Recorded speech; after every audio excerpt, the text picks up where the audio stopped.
Pour ce premier rendez-vous de portrait d'empreinte, nous vous invitons à découvrir ou redécouvrir le parc zoologique d'Amnéville. Avec plus de 1350 animaux, ce parc est l'un des plus grands zoos d'Europe. Reconnu comme centre d'élevage et de reproduction pour les grands mammifères en voie de disparition, ce zoo contribue au bien-être et au développement de ses pensionnaires. Le zoo a ouvert en juin 1986 avec au départ une collection déjà assez importante de fauves, de félins, puisque notre directeur Michel Louis est à la base un passionné de fauves et de reptiles.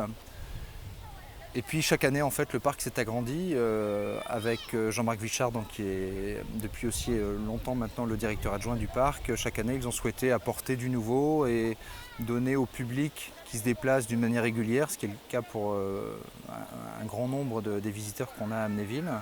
Donc chaque année leur présenter des choses déjà encore mieux présentées et puis en même temps des espèces nouvelles et des espèces intéressantes d'une part pour le public mais aussi pour la conservation des espèces et la préservation des espèces en général. Nous avons à Amnéville plus de 1300 animaux répartis en plus de 200 espèces. Évidemment, sur la totalité de ces espèces, beaucoup d'entre elles sont des reptiles, donc des serpents, des iguanes, des varans, des tortues. On a également une belle collection de fauves, donc, dont je vous parlais à l'instant, avec des lions, des léopards, des tigres, des panthères. Bon, il y en a tellement, je ne peux pas tous les citer. Et nous sommes à Amnéville aujourd'hui plus de 60 personnes en permanence tout au long de l'année et le nombre grossit à plus de 130 personnes pendant la saison estivale. Parmi ces personnes, ce qui est intéressant de noter, c'est que parmi le petit noyau dur qui est là en permanence, beaucoup d'entre elles sont évidemment des passionnés d'animaux, mais aussi heureusement des passionnés du bien-être des animaux.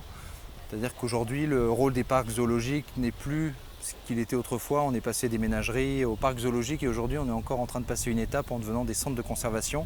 Et c'est réellement quelque chose qu'on développe autant qu'on le peut à Amnéville, en faisant toujours en sorte que, bien entendu, déjà les animaux se sentent aussi bien que possible, ce qui est le cas puisque pour la majeure partie d'entre eux, ils se reproduisent d'une manière très régulière. Et c'est aussi donc de favoriser les espèces menacées par rapport à d'autres espèces quand on fait le choix d'avoir dans le parc de nouveaux animaux. Donc c'est le cas par exemple cette année avec l'arrivée des rhinocéros blancs, qui ne sont pas les plus menacés des rhinocéros, mais qui sont malgré tout malheureusement menacés dans leur environnement naturel.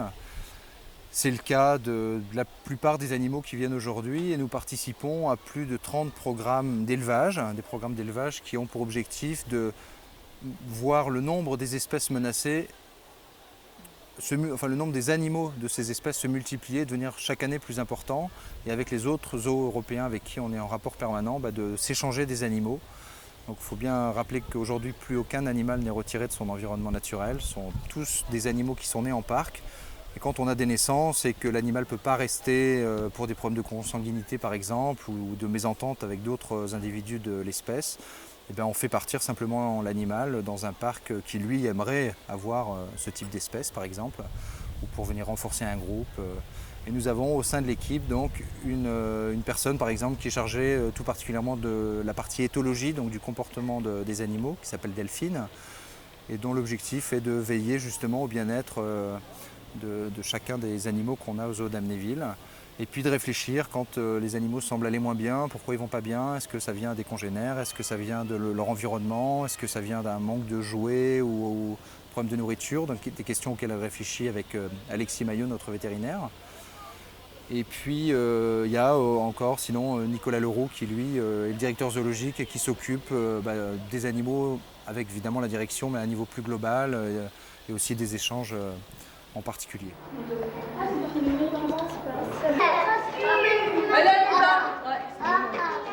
Pourquoi est-ce qu'on choisit une espèce plutôt qu'une autre? Ça, les raisons peuvent être très variables. C'est à la base forcément un choix de la direction qui décide d'ouvrir un nouveau secteur dans le parc, en se disant évidemment que ça plaira aux visiteurs qui viendront nous rendre visite ou nous rendre de nouveaux visites, donc voir du nouveau, encore une fois. C'est la raison pour laquelle la plaine africaine, par exemple, qui est juste là, a été ouverte il y a 3 ans maintenant. C'est pourquoi les ours polaires sont arrivés aussi il y a quelques années de cela. C'est pour ça que l'Amazon Jungle a été ouverte il y a, je crois que c'était en 2002, donc c'est très récent. Donc avec les tapirs, avec les cabiais, les lièvres de Patagonie, qui sont donc regroupés dans une zone propre à l'Amérique du Sud. Et alors maintenant, par exemple, pour parler de la nouveauté de cette année, donc, qui est composée des rhinocéros et puis également du Ara-Hyacinthe, qui est le plus grand perroquet du monde, mais qui se trouve lui dans une autre zone. Les rhinocéros sont pour leur part dans la zone Afrique. Alors avoir des rhinocéros, c'est pas forcément très facile. En fait, une fois que le choix est fait sur une espèce, donc le choix a été fait en fonction justement déjà de la compatibilité de l'animal à la région dans laquelle on vit. Il est évident qu'on ne peut pas avoir n'importe quel animal en Lorraine, même si d'une manière générale les animaux s'adaptent très bien aux conditions climatiques, qu'elles soient extrêmes dans un sens ou dans l'autre. Après, une fois qu'on a fait le choix et qu'on s'est dit que l'animal pouvait se faire au climat, il faut réfléchir à l'infrastructure. De quel milieu il a besoin? Est-ce qu'il lui faut un espace très grand? Est-ce que c'est un animal qui est très bien dans un espace petit? Parfois on se dit, oh, les animaux ils ont pas assez de place dans l'enclos dans lequel ils sont.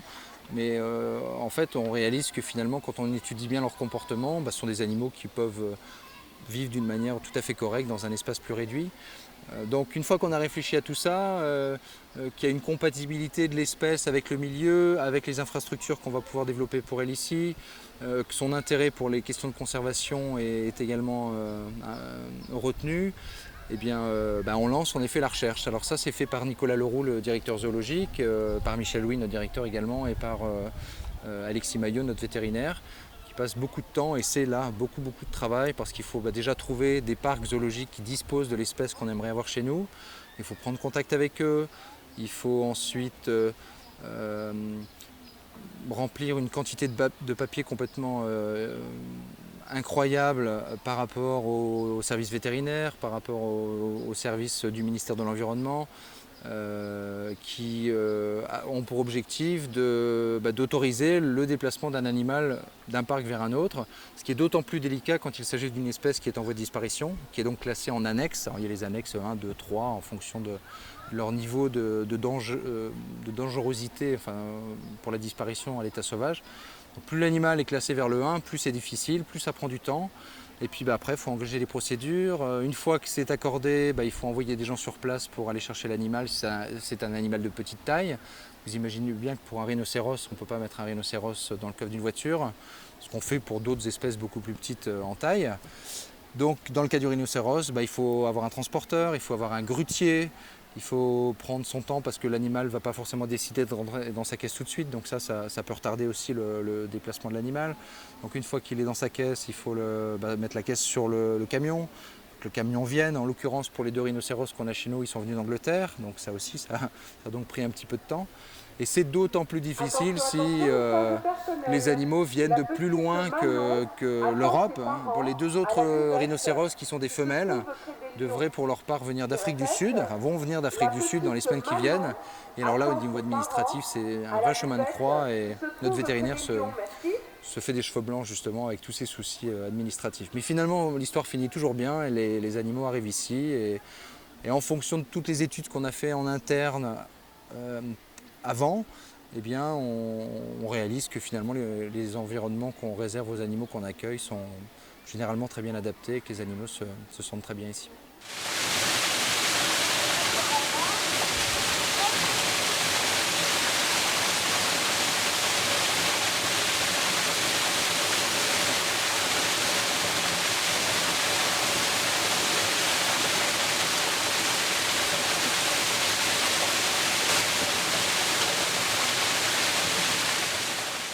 La philosophie qu'on s'impose à Amnéville, c'est difficile et facile à la fois de répondre. D'abord, c'est que nos animaux se sentent bien, je crois que c'est la base de tout, c'est qu'on fasse en sorte qu'ils soient aussi proches que possible de l'environnement qu'ils auraient s'ils étaient dans la nature. C'est qu'ils soient en bonne santé, qu'ils soient bien nourris.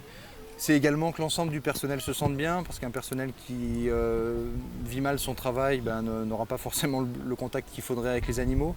Donc c'est que l'ensemble des individus, autant humains qu'animaux, qui sont présents au parc d'Amnéville, se sentent bien. Alors évidemment, on s'impose et on impose au public des règles de sécurité importantes parce que les animaux, pour certains d'entre eux, c'est dangereux. Et il est facile d'avoir un problème avec un animal. Alors évidemment, on tient toujours compte dans la construction des infrastructures à laisser les marges suffisantes entre l'enclos. Mais malheureusement, les gens ne sont pas toujours très soucieux de ces questions et n'hésitent pas, pour certains, malheureusement, à passer au-dessus des barrières, à vouloir aller caresser les gros chats qui peuvent être des lions. En dehors de ça, on peut dire qu'évidemment, notre philosophie, c'est que le public se sente bien, qu'il reparte avec un message positif, c'est-à-dire évidemment qu'il ait profité de sa journée, qu'il ait rêvé, qu'il ait vu des animaux qu'il verra sans doute jamais, en tout cas dans leur globalité dans la nature. Et puis aussi de contribuer à notre manière à la conservation des espèces, en récupérant les animaux saisis par les douanes, en faisant en sorte qu'ils puissent aussi se reproduire, et puis en participant à des programmes de conservation des espèces donc dans la nature pour essayer d'assainir des habitats qui ont été détruits par l'homme de manière à envisager peut-être un jour de réintroduire, pourquoi pas, certains de nos animaux.